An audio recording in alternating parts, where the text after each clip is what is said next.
નમસ્કાર મિત્રો સ્વાગત છે તમારું અમારી યુટ્યુબ ચેનલમાં। મિત્રો આજની વિડીયોમાં વાત થશે કચ્છથી એક મોટા અને માઠા સમાચાર સામે આવી રહ્યા છે।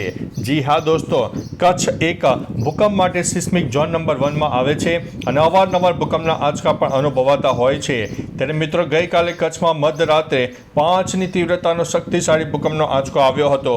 આંચકો આવતા જ લોકો ઘરની બહાર દોડી આવ્યા હતા।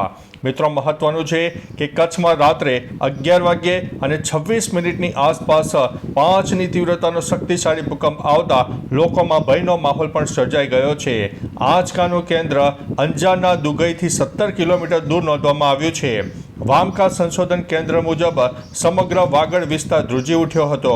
ગાંધીનગર સ્થિત સિસ્મોગ્રાફે પણ આ આંચકો નોંધી દીધો છે। ભારે આંચકાથી લોકો ઊંઘમાંથી જાગીને ઘરની બહાર પણ દોડી આવ્યા હતા। આ અગાઉ 16મી માર્ચે પણ મિત્રો ભચાઉ નજીક 3.2ની તીવ્રતાનો જોરદાર ભૂકંપનો આંચકો આવ્યો હતો। એટલે કે મિત્રો મહત્વનું છે કે કચ્છમાં અવિરતપણે આવતા ભૂકંપના આંચકા અને અત્યારે જ્યારે મોટો આંચકો આવ્યો છે ત્યારે સમગ્ર ગુજરાતીઓ માટે અત્યારે ચિંતાના સમાચાર કહી શકાય છે। તો મિત્રો સાવચેત રહો, એલર્ટ રહો। તો ચાલો મિત્રો ફરીથી એક નવા સમાચાર લઈને મળતા રહીશું। ત્યાં સુધી અમને રજા આપશો। નમસ્તે।